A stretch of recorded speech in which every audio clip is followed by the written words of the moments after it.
Mr. Kanaya Kumar. Hello. Jai Shri Ram. I want you to at least say once Jai Hind. If you please. If you please can say Jai Hind once. देखिए, एक तो आपने जय श्री राम कहा है, लेकिन हमारे यहाँ लोग सीताराम बोलते हैं। हाँ।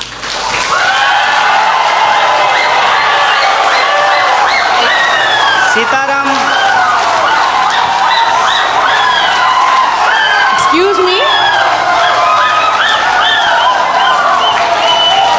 आप लोग सीताराम भी बोलो, ये लोग इन खिलाफ जिंदाबाद बोलेगा, पर मेरा एक ही क्वेश्चन है आपके पास। Dear sir, a few minutes before you have मैं said आपके about- दूसरे सवाल का जवाब दे देता हूँ। नहीं, मुझे नहीं चाहिए आपका जवाब। ये सीताराम जय श्री राम का कोई फर्क कोई पड़ता है तो मेरा जवाब की जवाब नहीं। And one small question, sir. You were saying about emotional politics. Regarding people thinking emotionally you are strong, so emotionally masses control. Yes, sir, we are emotional people. Why don't you stand for one nation? Why don't you stand for one student power? Why don't you represent one? Why don't you represent one India? Why don't you represent one unity? आपका जो सवाल है कि आप एक का समर्थन क्यों नहीं करते हैं, देखिए बात यह है कि मेरी पैदाइश ही दो लोगों के मिलने से हुई है। मेरे माँ बाप की शादी नहीं होती तो हम पैदा नहीं होते। मेरे माँ और बाप दो लोगों की शादी हुई और ऑब्वियसली शादी होने के बाद जो वो किए होंगे उसके चलते हम पैदा हुए हैं। तो उसमें दो लोग मिले हैं। रही बात कि वन नेशन का क्यों नहीं सपोर्ट करते हैं, तो नेशन तो वन ही है, भारत एक है, इसमें कोई डाउट नहीं है। लेकिन इस एक भारत को रिप्रेजेंट करने वाला जो एक संविधान है उसमें 300 से ज़्यादा आर्टिकल हैं, मोर देन 300 आर्टिकल्स हैं उस एक कॉन्स्टिट्यूशन में। और जो आप कह रहे हैं कि वन नेशन, उस वन नेशन को रिप्रेजेंट करने के लिए जो एक पार्लियामेंट है उसमें भी दो सदन हैं, लोकसभा और राज्यसभा, और उसमें से जो चुन करके लोग जाते हैं उसमें भी कोई एक लोग नहीं जाते हैं, उसमें 545 मेंबर्स जाकर के पहुंचते हैं। तो हमारा जो वननेस है वो वननेस एक्चुअली डाइवर्सिटी को रिप्रेजेंट करता है, उसमें डाइवर्सिटी है। और आपने जो सवाल पूछा जय श्री राम, जय श्री राम आप बोलिए, ये आपकी आज़ादी है, आप जय श्री राम बोलिए, जय हनुमान बोलिए, आपको जो बोलना है बोलिए, क्योंकि इस बात को बोलने की इजाज़त हमको हमारा संविधान देता है। इसीलिए मैं आपसे ये आग्रह करूँगा कि आप कभी कभी उस संविधान की भी जय बोलिए जो आपको बोलने की आज़ादी देता है। और रही बात मेरी, तो मैं आपको बता दूं, मेरा तो जन्म ही मिथिला में हुआ है। मेरा जो घर है वो घर जिस डिस्ट्रिक्ट से मैं आता हूँ उसका नाम बेगूसराय है और वो मिथिला में होता है। अगर आप मेरे यहाँ आएंगे तो आपको बड़ी आश्चर्य लगेगी। हमारे गांव में हर साल ये जो अगहन का महीना होता है हिंदी का, उसमें अयोध्या से बारात आती है और लड़के आते हैं बाराती बन करके, और राम लक्ष्मण आते हैं बर बन करके। और हमारे गांव में राम जानकी मंदिर है जहाँ पे हर साल राम विवाह होता है।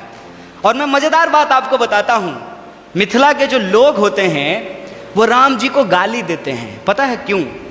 क्योंकि मिथिला राम जी का ससुराल है और इस लिहाज से वो राम जी को मजाक करते हैं। हमारी संस्कृति में जब शादी ब्याह होता है तो जो बारात आती है तो बारातियों को सारातियों के द्वारा गालियां सुनाई जाती है, उनको गालियां दिया जाता है। जब आप हमारे यहाँ आएंगे तो आपको बड़ा आश्चर्य लगेगा कि राम जो भगवान हैं उनको स्वागत में लोग गालियां दे रहे हैं। ये हमारा ट्रेडिशन है। और हम जिस संस्कृति जिस कल्चर में पले बढ़े हैं वहाँ कभी भी किसी भी भगवान को अकेले नहीं याद किया जाता है। आपने कहा ना वननेस, उनको अकेले नहीं याद किया जाता है। हमेशा राम को सीता के साथ और राधा को कृष्ण के साथ याद किया जाता है। ये हमारी परंपरा रही है। ये बड़ी आश्चर्य की बात है कि आप यूथ हैं और जो है मैं तो पीएचडी कर लिया और मैं उम्मीद करता हूं कि आप भी पीएचडी कर पाएं। अगर आप पीएचडी करें तो मेरा आपसे ये आग्रह होगा कि आप इस देश में जितने रामायण लिखे गए हैं, कम से कम उन रामायणों पे ही आप पीएचडी कर लीजिए। और मैं आपको बताता हूं कि हिंदुस्तान में कम से कम 300 से ज्यादा रामायण लिखे गए हैं, मोर देन 300। और मैं एक बार हिमाचल गया था। हिमाचल में त्रिलोकनाथ की मंदिर है। मैं आपको कहता हूं इस देश को घूमिए, यह देश इतना शानदार है कि आप इसकी कल्पना नहीं कर सकते हैं। और आपको कई बार अपने आप को छोटा और तुच्छ महसूस होगा कि हम कितना तुच्छ हैं इस देश के सामने। जब आप त्रिलोकनाथ मंदिर जाएंगे तो त्रिलोकनाथ मंदिर में भगवान बुद्ध की मूर्ति है और भगवान बुद्ध की मूर्ति के ऊपर भगवान शिव का मूर्ति बनाया गया है, सर के ऊपर बनाया गया है। और उस मंदिर में पहले हिंदू साधु आते हैं जो प्रार्थना करते हैं, उसके बाद बुद्धिस्ट मोंक आते हैं जो वहां जाकर के परिक्रमा करते हैं। यह हिंदुस्तान की खासियत है। यह हिंदुस्तान की खासियत है कि वहां जो लाहौल, मैं उस जिले की बात कर रहा हूं और मैं फैक्चुअली अगर गलत होऊंगा तो आप मुझे करेक्ट कीजिएगा। लाहौल जिले में जहां यह मंदिर है, वहां की जो भाषा है लाहौली, वहां का जो रामायण है जो लाहौली भाषा में लिखी गई है, उस रामायण में सीता का अपहरण रावण नहीं करते हैं, बल्कि रावण सीता के पिताजी हैं। उस रामायण के हिसाब से सीता एक्चुअली रावण की बेटी है लाहौली रामायण के हिसाब से, और राम ने प्रेम विवाह करके सीता से शादी कर ली, इसलिए रावण और राम का युद्ध होता है। यह हिंदुस्तान की खासियत है। देखिए, आई डोंट नो कि आपको किसने और क्यों दिमाग में इन चीज़ों को डाला है, लेकिन मैं आपको कहता हूं कि इस देश में जो लोग पैदा हुए हैं उनके लिए इससे ज़्यादा गौरव की बात नहीं हो सकती है। अगर आप हिमाचल जाएंगे तो आपको महसूस होगा कि आप स्विट्जरलैंड में हैं, और अगर आप मैंगलोर और गोवा के बीच पे सोएंगे तो आपको लगेगा जैसे मियामी के बीच पे लेटे हुए हैं। अगर आप इस देश के मैदानों में घूमेंगे तो आपको लगेगा कि ये अमेरिका के उस ग्रीन मैदान से भी ज़्यादा बड़ा मैदान है। अगर आप दक्षिण के पठारों में घूमेंगे तो इसकी अपनी एक खास बात है। अगर आप छोटा नागपुर के पठारों में घूमेंगे तो वह खनिज संसाधनों से भरा हुआ है। मैं आपसे यही कहना चाहता हूँ, आपका देश आपका है, जैसे आपकी माँ आपकी है, और आप अपनी माँ से यदि प्यार करते हैं तो ये आपका निजी मामला है।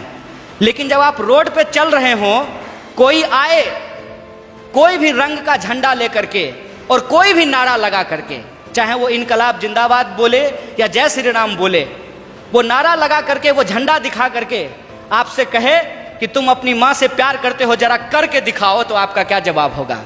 यह देश हमारा है, इस देश से हम प्यार करते हैं, और हमारे लिए इस बात को याद कीजिएगा, हमारे